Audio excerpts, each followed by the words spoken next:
Bună ziua și bine v-am regăsit! În această etalare vom vedea dacă persoana voastră de interes vă iubește sau nu.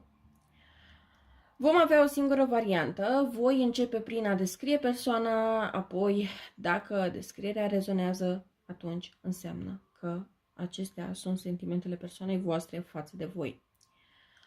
Dacă doriți o etalare personală, găsiți detaliile de contact în descriere sau puteți intra pe site-ul looktarot.com pentru a achiziționa o etalare privată cu mine, indiferent că este vorba de etalare generală lunară sau dacă este vorba de etalare pe relație, pe carieră sau o etalare de business. Acestea sunt serviciile pe care eu vi le pot oferi, plus pentru persoanele interesate mai pot oferi și servicii de învățare a tarotului atât unul la unul, dar și în grup, în funcție de cum vreți voi să participați. Bun, să începem.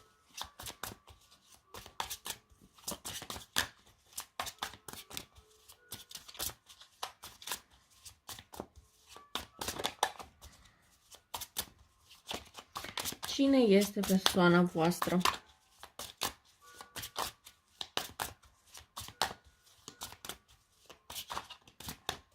Cine este persoana voastră?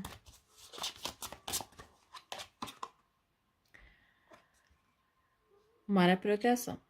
Avem de-a face cu o persoană care este extrem de intuitivă. O persoană care poate să fie pasionată de ocult și ezoteric, o persoană care poate să aibă premoniții, vise, care poate citi tarot, dar nu e obligatoriu, și în general are o conexiune destul de puternică cu propria sa intuiție.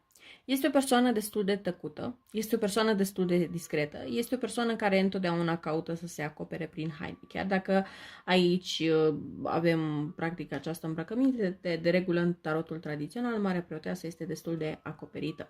Este o persoană destul de influențată de fazele lunare, așadar această persoană poate să devină mai morocănoasă în momentul în care luna este în descreștere și mai veselă în momentul în care luna este în creștere.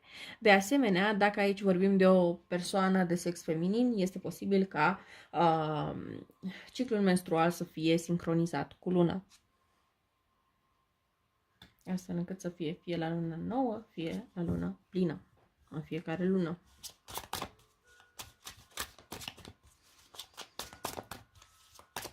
Alte detalii despre această persoană. Tăcută, dar destul de certăreață în momentul în care trebuie să lupte pentru ceea ce își dorește. Este o persoană care poate fi destul de competitivă, nu neapărat îi place ca alte persoane să fie considerate pe același loc sau ca fiind egale. Întotdeauna această persoană simte nevoia să se simtă superioară față de ceilalți, așa că este dispusă să facă eforturi suplimentare, cel puțin pentru a se considera de una singură superioară. Ideea este că această persoană foarte des poate să fie în conflict mental. De ce? Pentru că, pe de o parte, această persoană va vrea un lucru, după care vrea alt lucru, după care reanalizează și vrea iarăși alt lucru. Deci poate să fie o persoană care are foarte multe decizii de luat și, în principiu, este destul de greu să ajungă la o decizie finală. Este o persoană care poate obține cam tot ceea ce își dorește. Problema este să definească ceea ce își dorește. Cam asta ar fi problema cea mai mare a acestei persoane. Dar, da, de asemenea, această persoană poate să pornească destul de greu să facă anumite lucruri. Este o persoană care stă și se gândește și analizează și reanalizează și în final nu mai face nimic din cauza asta.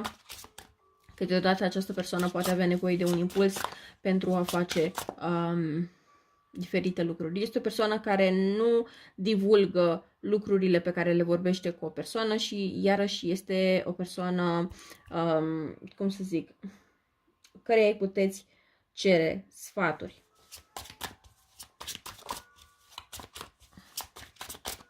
Hai să vedem ce gânduri, ce sentimente și ce acțiuni va face această persoană. Gânduri față de voi.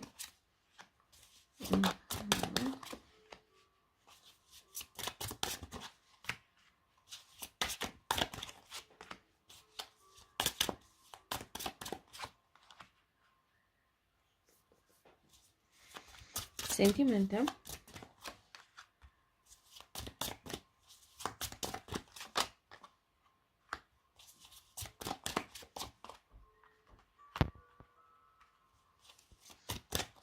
Până acum etalarea este destul de frumoasă.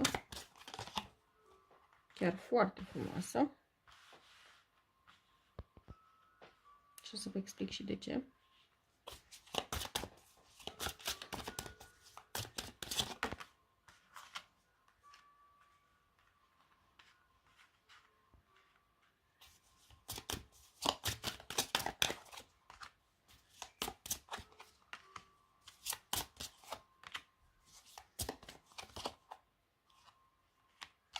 Ok. O mică atenționare. Dacă sesizați că această persoană brusc tace, brusc, nu știu, ca și cum dispare, brusc devine mai retrasă, brusc nu mai dă niciun semn, este bine să insistați voi la această persoană, pentru că, atenție, 9 de spade și pași de spade, mie mi se pare că această persoană va avea probleme destul de mari cu anxietatea. Problema va fi că aici poate să fie chiar semne de anumite probleme de sănătate, chiar anumite suferințe. Aici 9 de spade, persoana asta plânge, deci atenție că iarăși pot interveni anumite supărări, dar nu este ca și cum persoana vrea să se îndepărteze de voi, dar atenție că poate avea niște probleme și atunci va trebui să încercați voi să faceți niște pași suplimentari. În principiu, asta nu se întâmplă neapărat pe viitorul imediat apropiat, dar este posibil să se întâmple până în februarie. Da. Așa. Ideea este în felul următor. Această persoană are gânduri foarte pozitive față de voi, simte că are o conexiune destul de puternică față de voi, sunteți practic exact ceea ce această persoană și-a dorit. De ce? Pentru că începem foarte puternic cu steaua. Steaua ne arată o dorință îndeplinită de această dată și este exact ceea ce această persoană și-a dorit la un moment dat. Singura problemă cu această persoană vis-a-vis de voi este mai degrabă că uneori încă are tendința să se țină un pic în gardă, pentru că, ok, tu chiar ești așa sau toată chestia asta drăguță ține o perioadă limitată? Este un pic o nesiguranță din partea acestei persoane care o face să fie un pic în gardă și să fie un pic mai retrasă față de voi, dar nu neapărat pentru că vrea să fie retrasă, pur și simplu această persoană vrea să fie sigură că într-adevăr acesta este felul vostru de a fi și că într-adevăr, cum să zic, toată situația e chiar așa, e chiar pe bune. Persoana se simte un pic foarte sceptică, un pic mai mult sceptică în legătură cu acest lucru, dar totuși se simte foarte bine alături de voi. Având în vedere că avem două arcane majore puternice și anume steaua și îndrăgostiții, ni se atrage atenția asupra faptului că această persoană a idealizat de mult o conexiune care să fie exact așa și să se desfășoare exact așa cum se desfășoară cu voi. Luna și steaua poate implica foarte mult comunicare în ceea ce ține de noapte și de asemenea foarte multă dorință, foarte multă fantezie în care și voi sunteți prezenți, desigur. De asemenea, aici puteți să aveți și voi și această persoană vise unul cu celălalt și nu doar vise în sensul de dormit, dar și planuri de viitor unul cu celălalt. Vedem un 10 de pentagrame foarte puternic, doar că această persoană s-ar putea să nu spună neapărat atât de des că se vede în viitor alături de voi, dar în mintea sa este o energie destul de prezentă, pentru că steaua și îndrăgostiții întăresc foarte mult acest 10 de pentagrame. Atâta doar că această persoană momentan e și un pic sceptică și vrea să fie sigură că într-adevăr este pe bune ceea ce simte și totul este în regulă și este în siguranță să iubească încă o dată și asta este problema persoanei voastre dacă o sesizați că este un pic mai reticentă în anumite momente și nu știți exact de ce. Practic asta se întâmplă în mintea persoanei voastre. În legătură cu sentimentele, 4 de spade de la începutul etalării îmi indică faptul că la începutul acestei conexiuni este posibil ca această persoană să se fi păstrat cumva emoțional indisponibilă, dar lucrul ăsta nu a durat foarte mult. De ce? Pentru că după 4 de spade, care efectiv stă acolo și nu face nimic și nu mișcă și nu dă niciun semn de viață, avem faetonul. Deci, cumva, la început această persoană a fost foarte indisponibilă emoțional, dar ceva a făcut-o să se schimbe. Aici consider că această persoană efectiv a simțit energia voastră, pentru că totuși avem Marea Preoteasă, îndrăgostiții, 10 de pentagrame, luna, Doamne iartă-mă, steaua, persoana asta sigur simte. Simte energia persoanelor, simte cine trebuie să fie în viața ei, simte lucrurile astea. Probabil nu știe să și le explice la un nivel conștient, dar acțiunile sale sunt cumva ghidate de aceste simțiri pe care această persoană le are. Iar regina de cupe, fiind chiar lângă faeton, încă o dată îmi indică faptul că această persoană, chiar dacă în primă fază este posibil să fi fost total indisponibil emoțional, cumva această persoană a făcut un progres și un salt foarte mare și s-a schimbat total față de voi, după ce a început să vă cunoască un pic mai bine. Magicianul aici îmi poate indica faptul că această persoană, unul la mână, este determinată să manifeste această relație, iar doi la mână îmi poate arăta faptul că această persoană caută să se îmbunătățească, caută să facă eforturi pentru a îmbunătăți această relație. De asemenea, bine, de regulă magicianul fiind lângă luna, aici e un pic cu dus și întors și o să explic de ce. Pentru că pe de o parte această persoană vrea să manifeste această relație, dar pe de altă parte aici un pic de atenție, pentru că aici pot fi anumite lucruri nespuse, anumite decepții, anumite...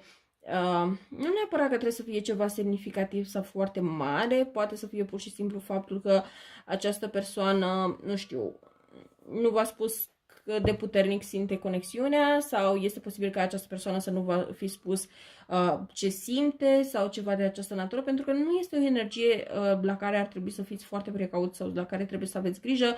Poate să fie pur și simplu faptul că această persoană caută să fie un pic atentă și precaută cu voi din cauza faptului că probabil aici nu vă cunoaște atât de bine sau nu știe la ce să se aștepte pe viitor de la această conexiune și cumva caută să fie un pic un pas înainte, dar încă o dată nu este cu o intenție rea sau nu este cu dorința de a face rău sub o formă sau alta, pur și simplu este mai degrabă un spațiu de autoapărare pentru această persoană. Cu 8 de pentagrame, aici aș vrea să vă zic încă o dată, această persoană este dispusă de a face eforturi pentru această relație, pentru tot ceea ce înseamnă și ține într-adevăr de această persoană să facă și nu cred că va exista un fel de obstacol ca această persoană efectiv să nu facă lucrurile astea sau ceva de această natură. Bun. Cu acțiuni 3 de bâte, as de bâte, ei bine, această persoană își face planuri alături de voi. Aici cu 3 de bâte văd asta destul de sigur, dar cu asul de bâte aici zice că este un fel de inițiere, dar nu-mi dau seama sub ce formă este această inițiere, pentru că este ca și cum această persoană planifică, după aceea vă propune ceva, după care această persoană se simte ca și cum ceva intervine și această persoană se retrage. Dar nu-mi dau seama... 2 secunde. Aici este posibil ca voi să respingeți această ofertă? Hai să vedem. Nu. Nu, deci practic voi ați accepta oferta acestei persoane. Cu 6 de bâte și 3 de cupe, aici este un sigur da, că voi ați accepta, dar ce se întâmplă de această persoană devine eremit?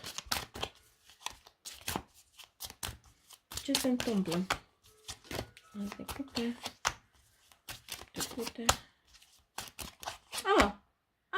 Are sens. Ok. Asta nu-i drăguț pentru toată lumea să... 2 secunde.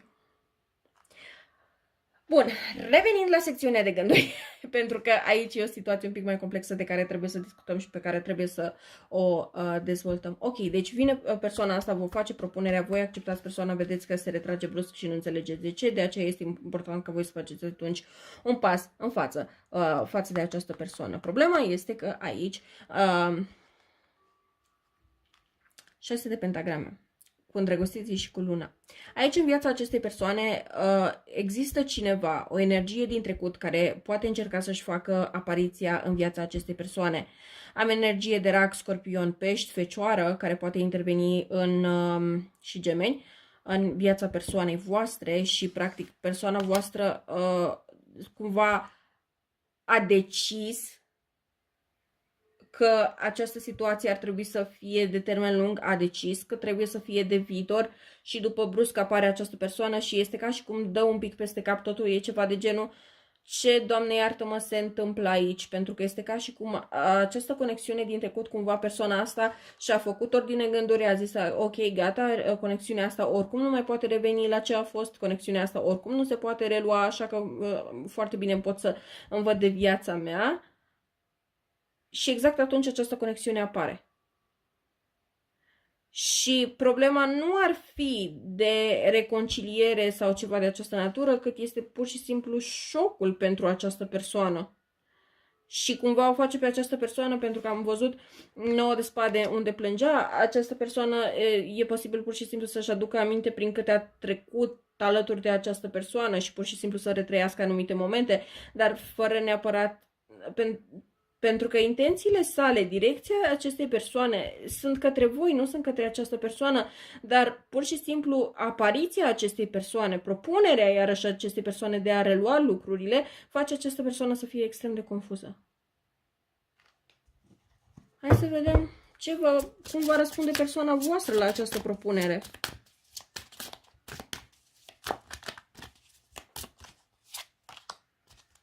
Pași de pentagrame, 2 de cupe, împărăteasa, 7 de cupe, 8 de spade, se simte blocată.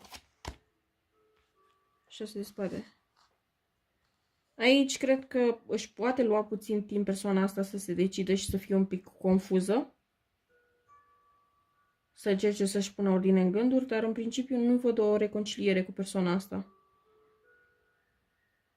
În special dacă e zodie de pământ sau apă, persoana care revine în viața persoanei voastre, nicio șansă de împăcare aici.